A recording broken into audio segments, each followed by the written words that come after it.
Welcome to wing classes. इसकी last class में हमने एक्सरसाइज 7.3 सॉल्व की थी एंड हमने कॉम्बिनेशन का इंट्रोडक्शन हम देख चुके थे। बट आज हम कॉम्बिनेशंस की प्रॉब्लम करेंगे। कुछ क्वेश्चन बेसिक लेवल होंगे एंड कुछ मीडियम एंड कुछ थोड़ा मीडियम ही है, हल्का मीडियम टू एडवांस लेवल होगा।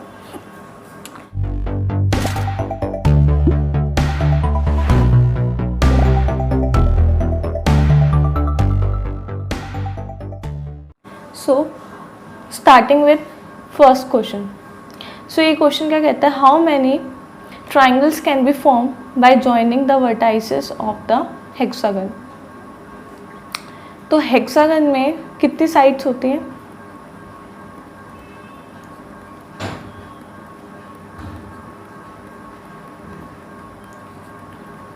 6 होती हैं। आउट ऑफ एंड हमें ट्राइंगल फॉर्म करना है। सो साइड्स इन ट्राइंगल कितना होता है? 3 होता है।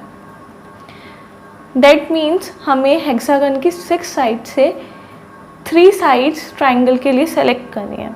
तो हम क्या यूज़ करेंगे इसमें? कॉम्बिनेशन यूज़ करेंगे। Then total number of triangles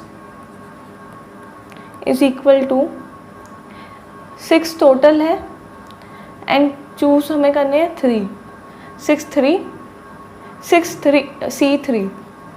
so this is 6 factorial, 6 minus 3 factorial into 3 factorial.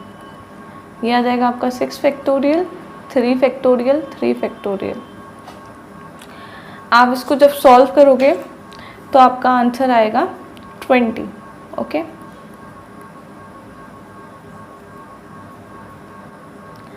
So first A part हम सॉल्व कर चुके, बी पार्ट हम अब सॉल्व करेंगे।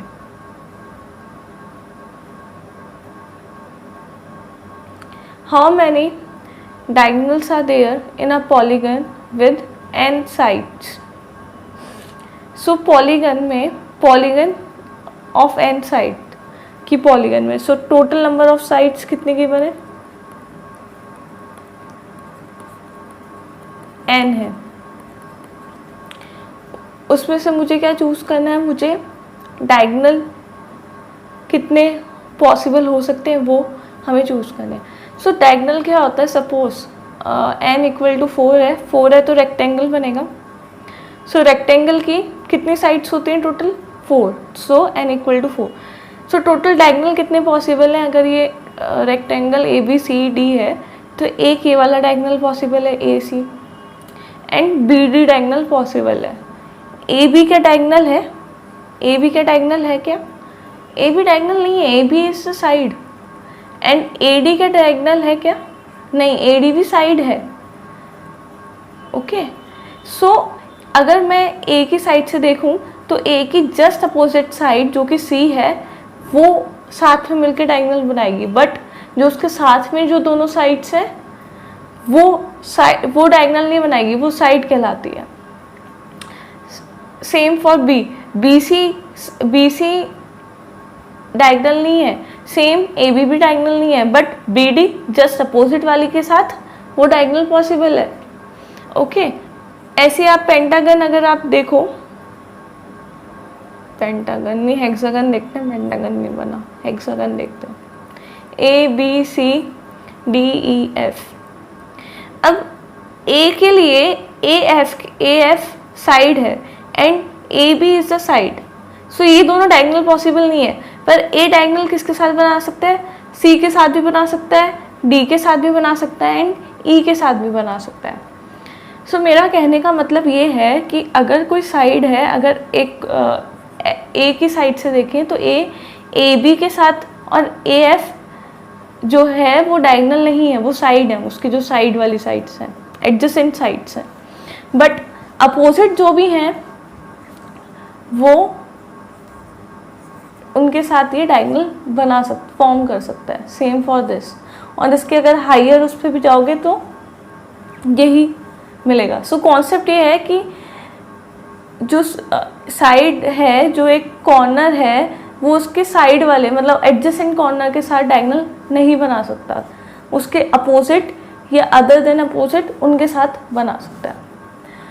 सो डायगोनल कैसे बनते हैं? दो साइड्स की जॉइनिंग के साथ, दो एजेस की जॉइनिंग जब होती है तब डायगोनल बनता है। सो फॉर डायगोनल हमें 2 पॉइंट सेलेक्ट करने हैं, ठीक है। So number of groups of 2 each from n points कितना होगा? nc2 होगा। सो nc2 अगर मैं इसको सॉल्व करूं n factorial, n-2 factorial and 2 factorial, so ये आ जाएगा ऊपर। ये देखो, इसको हम ऐसे लिख सकते हैं n into n-1 into n-2 factorial divided by n-2 factorial into 2 factorial. Now n-2 factorial n-2 factorial cancel out हो जाएगा और आपके पास बचेगा n into n-1 divided by 2। Okay, but अभी तो ये सारी इसने साइड्स भी काउंट कर ली हैं। अब हमें ये जो साइड्स हैं इसकी एडजेसेंट वाली हैं पॉलीगन के लिए, वो हमें इसके साथ सब्ट्रैक्ट करनी है। Okay, so out of nc2 n are the sides of the polygon. So diagonals कितने हुए? अगर nc2 पूरी साइड्स हैं, ठीक है, तो उसकी जो साइड्स हैं उनको हमें माइनस करना पड़ेगा। फॉर n डायगोनल इसमें हेक्सागन के लिए कितनी माइनस करनी पड़ेंगी? सारी साइड्स माइनस करनी पड़ेंगी, तो ये कितनी है? 6। For n equal to 4 rectangle की हमें सारी साइड्स माइनस करनी पड़ेंगी, ये कितनी है? 4। सो अगर n पॉलीगन है तो उसमें से कितनी साइड्स होंगी? -n, ये हमें माइनस करना पड़ेगा। सो टोटल नंबर ऑफ डायगोनल्स जो पॉसिबल हैं वो इतने हैं। सो उसको सॉल्व करेंगे तो n-1 डिवाइडेड बाई 2 -n। सो ये आएगा आपका सॉल्व करके n into n-3 divided by 2। सो ये मीडियम लेवल का इसलिए बना, बस इसमें ये पहचानना था कि जो उसकी साइड्स हैं उन्हें बस माइनस करना था। So next question, in how many ways can a cricket team can be selected from a group of 25 players. So cricket team में पहले आपके पास प्लेयर्स कितने हैं? ठीक है, 25 प्लेयर में से आपके पास हैं 10 batsman, 8 bowlers, 5 allrounders and you have 2 wicket keeper. So wicket keeper भी ओके। आपको सिलेक्ट कितना करना है? आपको सिलेक्ट करना है यहाँ पे 5 बैट्समैन, यहाँ पे 2 सेलेक्ट करके मैंने लिखा है। इसमें से बॉलर कितने सेलेक्ट करने हैं? 2 बॉलर मेरे को सेलेक्ट करने हैं and 3 allrounder and 1 wicket keeper मुझे सेलेक्ट करना है। तो ये टोटल कितनी टीम बनेगी? 11 की टीम बनेगी। तो अगर आप इसको सॉल्व करोगे तो ये कितना सेलेक्ट किया है ना आपने? अब 10c5 आपने सेलेक्ट किया है इनटू यहाँ से आपने कितना सेलेक्ट किया है? 8c2 इनटू यहाँ से आप कितना सेलेक्ट कर रहे हो? 5c3 into 2c1। ये मल्टीप्लाई इसलिए हुए क्योंकि ये डिपेंडेंट इवेंट है, क्योंकि टोटल टीम 11 की है, उन टोटल टीम 11 में से हम इतने सेलेक्ट कर रहे हैं तब जाके ये 11 बन रहा है। दैट इज़ वाई हमने मल्टीप्लाई किया, ऐड नहीं किया। तो इसको आप सॉल्व करोगे 10 minus 5 is 5 factorial and r is 5 factorial into 8 factorial, 8 minus 2 is 6 factorial and 2 factorial. Again 5 factorial, 5 minus 3 is 2 factorial and 3 factorial into 2 factorial, 2 minus 1 is 1 factorial and 1 factorial. जब आप इसको सॉल्व करोगे आपका जो आंसर आएगा वो आएगा 141120. ओके, सो ये फाइनल आंसर है.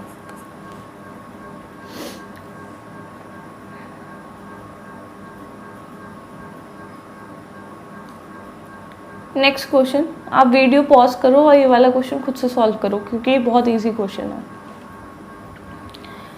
सो ये क्वेश्चन क्या कह रहा है, how many ways a committee consist of 5 men and 6 women can be formed using 8 men and 10 women. So 8 men में एंड 10 women में से मुझे सेलेक्ट कितने करने हैं,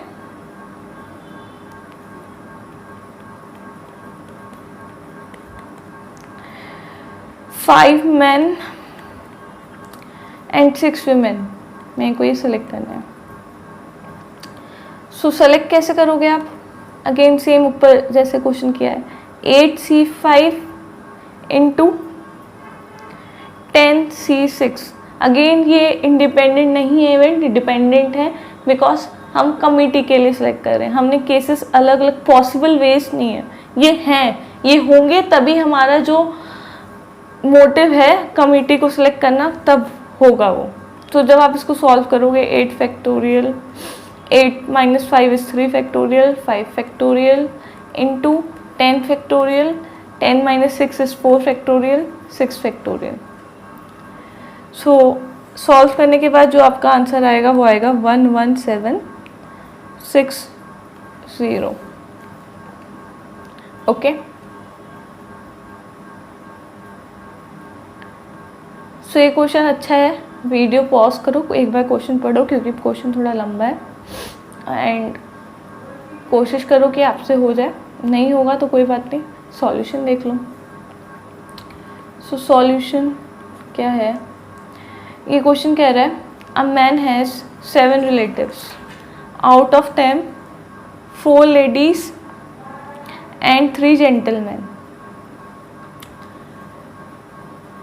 सो ये क्वेश्चन ना जब आप पढ़ोगे आपको ये टेबल बनाना पड़ेगा क्योंकि क्वेश्चन बहुत सारी चीज़ें कह रहा है एट अ टाइम. ठीक है, सो मैंने ये बनाया. इधर हम मैन के रिलेटिव देखते हैं,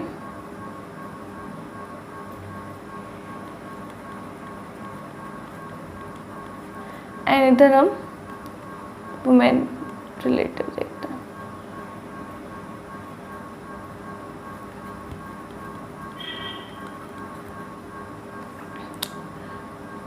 तो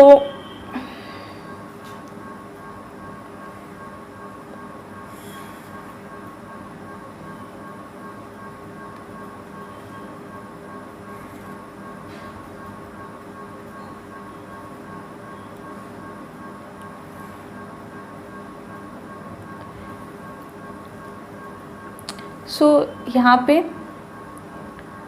4 लेडीज हैं एंड 3 जेंटलमैन हैं, एंड इधर 3 लेडीज हैं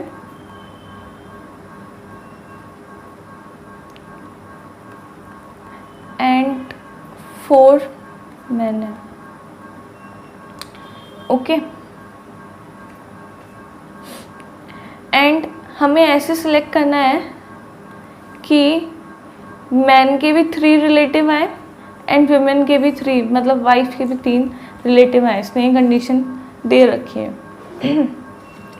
सो इसमें हम अब केसेस बनाएंगे एंड केसेस को अब हम ऐड करेंगे. ठीक है, अब देखो क्या केसेस हो सकता है कि सारी लेडीज़ 3 इसमें आ जाए तो मैन के 3 तो पूरे हो गए. यहाँ पे और 0, ये 3, ये भी 0 है एंड 3. फर्स्ट केस ये हो सकता है, यहाँ 3 वेरीफाई हो रही कंडीशन. सेकंड केस क्या हो सकता है, मैन की मान के यहाँ ये 2 1 हो जाए एंड ये 1 2 हो जाए। अब भी कंडीशन वेरी वो हो रही है, सॉल्व हो रही है, और लेडीज़ भी 3 हैं, जेंटलमैन भी 3 हैं। अब क्या हो सकता है, अब ये 1 2 हो सकता है, ये 2 1 हो सकता है। अब भी कंडीशन वैलिड है। एंड लास्ट कंडीशन ये हो सकती है।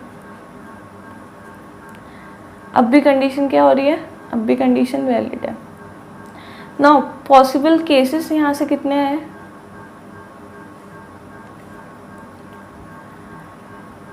अब हमने यहाँ से 4C3 3C0, ये मल्टीप्लाई में है सब, 3C0 4C3, इधर से क्या आया 4C2 3C1 3C1 4C2 4C1 3C2 3C2 4C1 4C0 3C3 3C3 and 4C0 4C0। आप इसको सॉल्व करोगे सबको, but you will get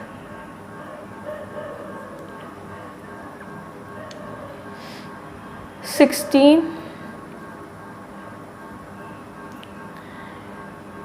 and ये आएगा 324, this will be 144 and this will be 1। अब ये चारों केसेस को हमें ऐड करना है, क्योंकि ये सारे टोटल पॉसिबल केसेस हैं। So this will come out to be 485। Okay, so आपका ये फाइनल आंसर आएगा। हमने इसमें कुछ नहीं किया, हमने पहले तो केसेस बनाए, जो भी कंडीशंस इसने गिवन थी वैलिड कंडीशन, बट थोड़ा टेबुलर फॉर्म में इसलिए लिखा है जिससे क्लियर हो हमारे लिए भी और आपके लिए भी, क्योंकि ये क्वेश्चन थोड़ा टिपिकल टाइप है, इसने बहुत सारी कंडीशन बनाई है, तो अच्छा रहेगा कि आप इसको टेबल की फॉर्म में सॉल्व करो, क्योंकि फिर मिस्टेक होने के चांसेस बहुत ज़्यादा हैं इस क्वेश्चन में। देन हमने केसेस बनाए, एंड ये वाले केसेस मल्टीप्लाई इसलिए किए हैं क्योंकि ये टोटल कंडीशन है, ये डिपेंडेंट है ये पूरा। अब तक हम बहुत आगे आ गए हैं परम्यूटेशन में। आई होप कि ये चीज़ें समझ आ रही हैं आपको, फंडामेंटल प्रिंसिपल ऑफ काउंटिंग। अगर आपको ये चीज़ समझ नहीं आई है तो एक बार आप वीडियो वो देखो, मैंने बनाई है, तो आप इसको आई बटन से भी जाके देख सकते हो इस वीडियो को। देन मैंने ये केसेस ऐड किए हैं। सो बहुत कुछ बेसिक लेवल के थे, कुछ मीडियम लेवल का क्वेश्चन थे। सो एडवांस लेवल तो अभी तक नहीं है इनमें, ठीक है, एडवांस लेवल के क्वेश्चन नहीं कहलाएंगे। So thank you and keep practising.